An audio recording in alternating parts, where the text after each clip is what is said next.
Для подписчиков канала промокод на 2 бесплатных урока английского языка в онлайн-школе Skyeng. В Skyeng вы можете подобрать себе педагога по интересам, темпераменту, целям обучения и желаемому расписанию занятий. Учить язык вы будете, общаясь с преподавателем на интересные вам темы, обсуждая книги и фильмы, которые вам близки. Чтобы начать обучение, перейдите по ссылке под видео и запишитесь на бесплатный вводный урок.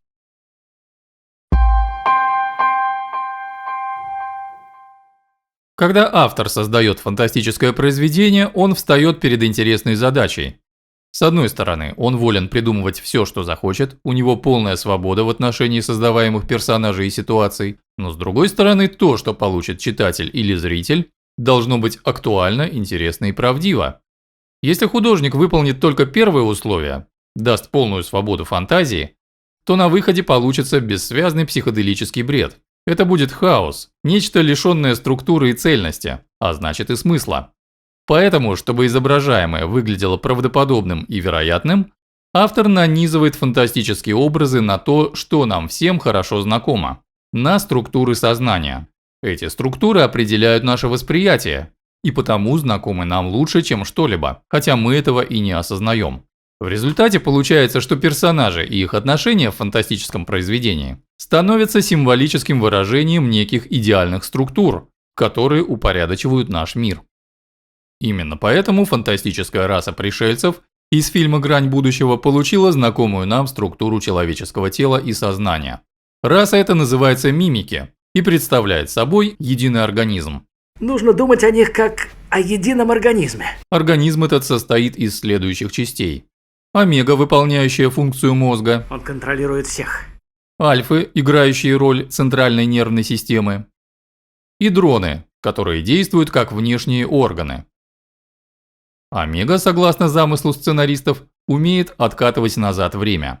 Как только Альфа погибает, Омега начинает день заново, но только на этот раз он помнит все, что должно произойти. Это очень важный в философском плане момент. Сохранение памяти при движении через время. Логически из этого вытекает, что сознание Омеги находится вне потока времени, вне временной сферы. Поясню подробнее.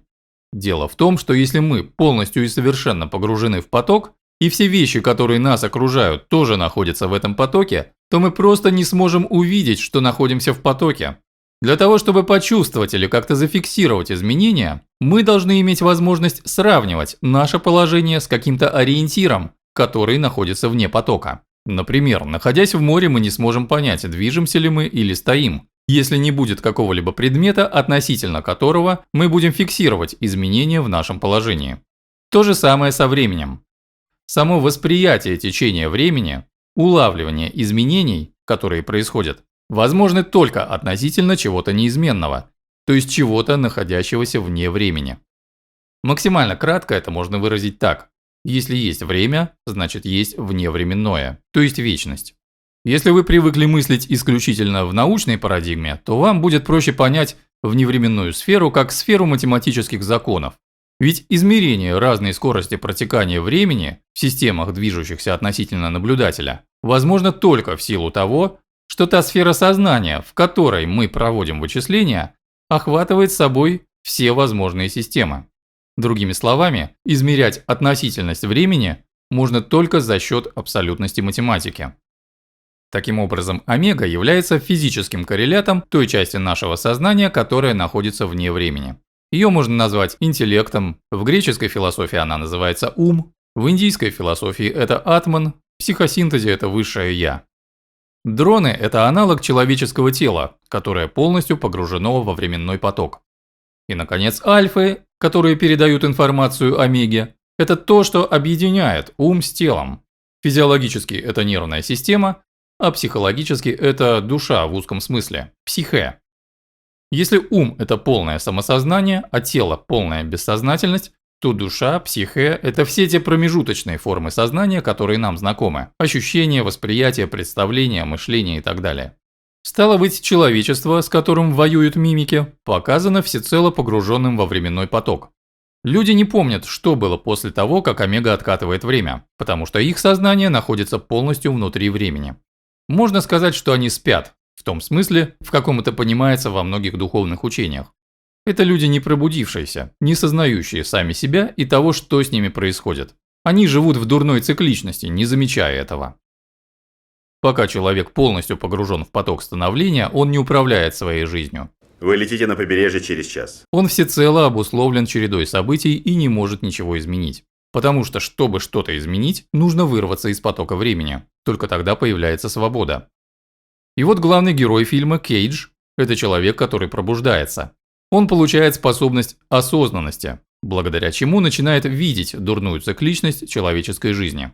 Он помнит то, что было после отката, потому что его сознание вышло за пределы времени. Вы знаете, что со мной происходит? Иди за мной. Осознав себя в дурной цикличности, Кейдж под руководством Риты Вратаски, тоже испытавший опыт пробуждения, начинает изнурительные тренировки, которые, помимо улучшения его общей физической формы, развивают его память, реакцию и внимательность. Сейчас существуют проекты, помогающие раскрыть потенциал мозга за счет выполнения специальных упражнений. Например, Викиум, который предлагает передовые методики и тренажеры для развития памяти, внимательности, мышления, креативности, то есть всего того, что пригодится не только при встрече с мимиками, но и в повседневной жизни. Во время выполнения, казалось бы, несложных упражнений ваш мозг будет формировать новые нейронные связи, и через какое-то время вы заметите, что память улучшилась, а скорость рефлексов и реакции возросла. В зависимости от того, какие именно показатели вы хотите улучшить, Викиум формирует индивидуальную программу тренировок. Поэтому данный сервис будет полезен и студентам, желающим стать умнее своих сверстников, и сотрудникам компаний, стремящихся вверх по карьерной лестнице. Так что если хотите развить свои умственные способности с помощью сервиса Викиум, переходите по ссылке в описании. Интересно, что все навыки, которые наработал Кейдж в процессе тренировок, сохраняются и после отката времени. А это означает, что и все его тело пребывает в надвременной реальности, что, конечно, кажется совершенно фантастичным. Здравый смысл подсказывает, что живое существо, являющееся частью мира, не может управлять временем целого мира, каким бы могущественным оно ни было, так как для этого нужно находиться вне мира и управлять самими его причинами. Существо, управляющее временем по отношению к миру, может быть только Создателем, Богом. Тем не менее, в процессе просмотра фильма идея отката времени кажется нам вполне правдоподобной. Почему так? Потому что у всех нас есть опыт создания воображаемых миров. Те, кто смотрел фильм, сразу уловили аналогию между тем, что происходит с главным героем, и тем, что происходит с персонажем компьютерных игр. Если персонажа убивают, он может проходить уровень снова и снова. Но такое происходит не только в компьютерных играх, но вообще в любой игре, от крестиков-ноликов или шахмат до футбола. Во время игры мы формируем в воображении своеобразную игровую вселенную, в которой воплощаемся в виде игрового аватара, а значит, в процессе игры мы разделяемся сами в себе. Играть – это и значит быть не тем, кто ты есть на самом деле. Играя, мы выступаем с одной стороны в роли творца мира, творца воображаемого универсума игры, и занимаем по отношению к нему внешнюю позицию, а с другой стороны мы выступаем в роли персонажа и находимся внутри этого универсума. Проигрыш в игре – это аналог смерти. Время внутри игровой вселенной независимо от времени, в котором находится играющий. Прерывность и обратимость внутри игрового времени возможна только на основании мета-игровой непрерывности, аналогично тому, как время в нашем мире возможно только на основании вечности. В результате осознания двойственности человека и двойственности мира возникают разнообразные учения о жизни как игре. Человек давным-давно заметил, что все является не тем, что оно есть по своей сути. Поэтому в философии было сформулировано разделение в вещах сущности и явления, внутреннего и внешнего. Платон говорил, что люди – это игрушки богов, Шекспир говорил, что мир – это театр, ученики Рона Хаббарда утверждают, что человек – это бессмертный дух, который воплощается в разных мирах, чтобы играть, а Илон Маск верит в то, что мир – это симуляция. В основе всех этих воззрений лежит непосредственный опыт фундаментальной двойственности бытия. Но вернемся к идее петли времени. С точки зрения чистой логики, возникновение петли времени невозможно. Такая идея возникает из ложного рассудочного представления о времени как о множестве дискретных точек. В свое время она была убедительно опровергнута Анри Бергсоном, который показал, что время – это непрерывный поток, континуум, а не рядоположность отдельных моментов. Континуум есть по определению непрерывность, а значит его невозможно разорвать, чтобы сделать петлю. Поэтому и прошлое, и будущее можно только знать, но невозможно туда переместиться физически. Тогда почему идея петли времени имеет такую популярность в фантастике? Почему, хотя мы никогда не переживали попадание во временную петлю, происходящее с героем захватывает нас? Вероятно, петля времени – это образ чего-то очень нам знакомого. Давайте проанализируем эту идею. Хотя мы и наблюдаем на экране якобы временную петлю, для нас, зрителей, события продолжают развиваться линейно, как для Омеги или Кейджа. А это значит, что для нас это вовсе не петля, а повторяющееся во времени события – цикл. Таким образом, наблюдая за героем, мы сопереживаем его бесконечным попыткам решить головоломку, выбраться из лабиринта ситуаций, освободиться от плена обусловленности внешними причинами, его стремлению продвинуться как можно дальше, приблизиться к цели. Здесь заключена архетипическая идея бесконечного цикла, которая постоянно присутствует в нашей жизни. Но, как и всякий архетип, она может проявляться как в положительном, так и в отрицательном аспекте. Самый главный отрицательный аспект цикличности мы уже упомянули. Это бессознательное механическое повторение. Главное зло здесь, конечно же, бессознательность, в которой пребывает спящий человек. В разных духовных учениях эта идея бесконечного повторения приобретала форму идеи о переселении душ и космических циклов, из которых нужно вырваться.